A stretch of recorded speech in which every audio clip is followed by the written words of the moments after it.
In a small remote village nestled between rolling hills and dense forest, a woman's anguished cry pierced the still night air. Akosua, a strong and resilient mother, was in labor. The midwives worked tirelessly, their experienced hands guiding the birth. The air was thick with anticipation and worry, for Akosua had been through this ordeal many times before. As the first ray of dawn broke through the thatched roof, the cry of a newborn echoed. Akosua held her breath, staring at the tiny, wrinkled face of her newborn son. His eyes, wide and knowing, seemed to carry the weight of many lifetimes.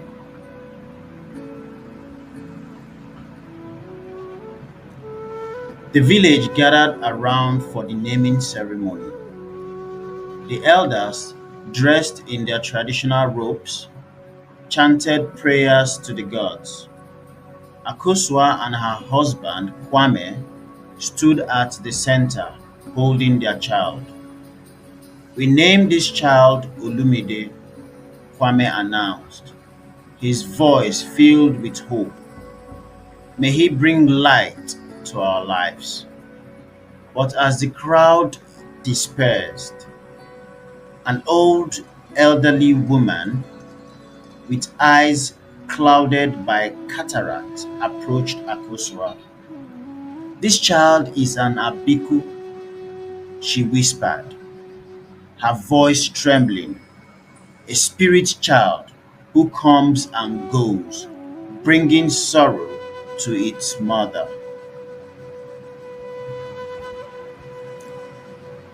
Abiku's mother begged, "Coming and going these several seasons. Do stay out on the baobab tree. Follow where you please your kindred spirits. If indoors is not enough for you, true, it leaks through the thatch when flood brings the banks, and the bats and the owls often tear in at night through the eaves.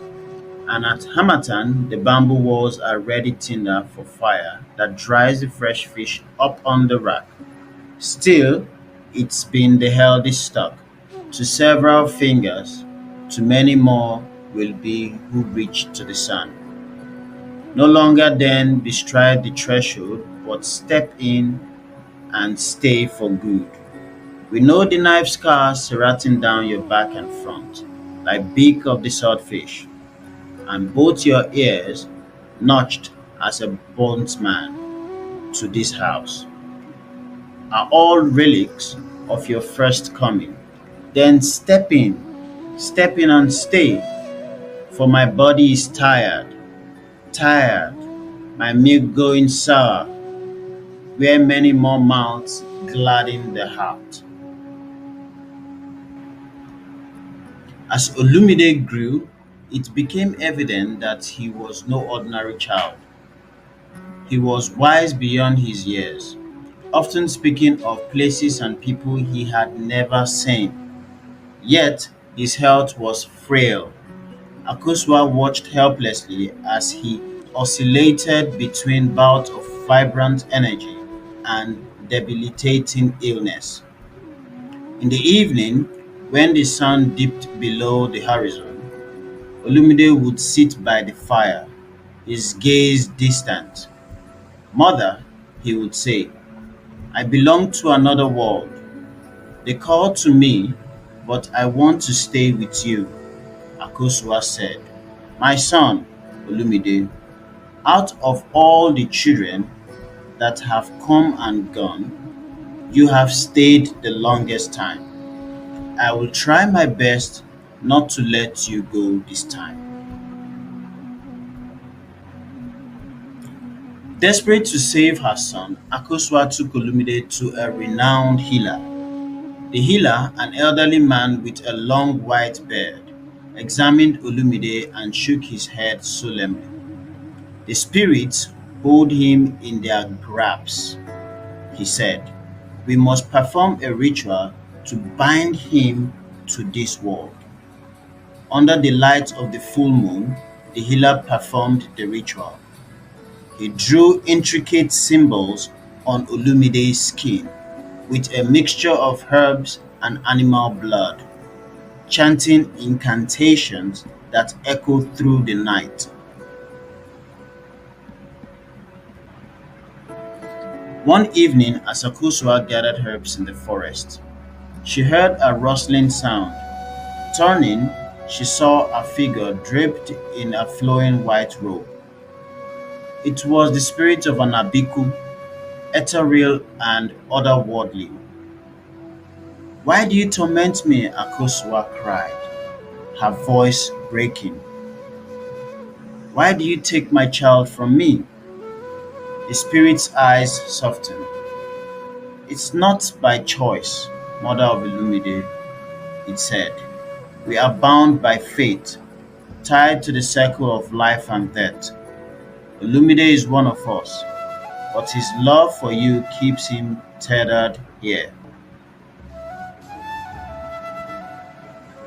Akosua, armed with new knowledge, went before the village council. She pleaded for their understanding and support.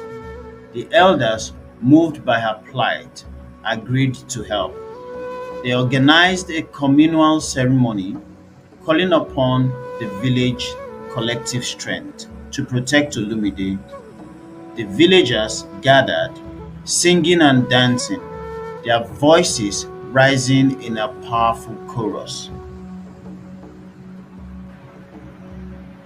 Despite their efforts, Olumide's condition worsened.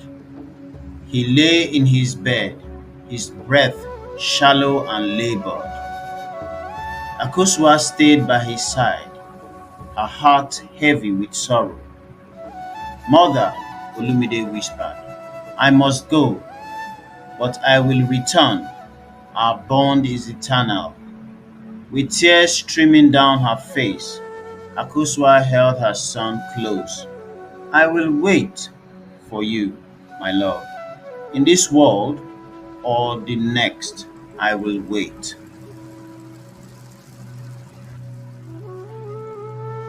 One morning, the village awoke to the news that Olumide had passed away. Akosua, though heartbroken, found solace in his final words. She knew that their connection transcended the physical world.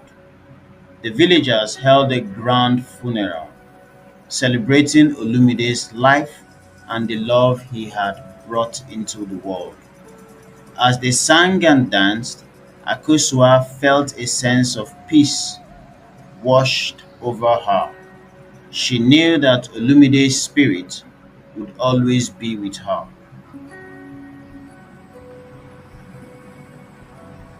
Years passed, and Akosua found herself expecting another child. When the time came, she gave birth to a beautiful baby boy. As she held him in her arms, she saw the same knowing eyes staring back at her. "Welcome back, Olumide," she whispered, her heart swelling with love. "I have waited for you." In the end, the story of Abiku is one of love, resilience, and the unbreakable bond between a mother and her child. Despite the pain and suffering, Akosua's love for Olumide transcends the boundaries of life and death, bringing them together once more. The villagers, too, learned to embrace the mystery of the Abiku, finding strength in their unity and compassion.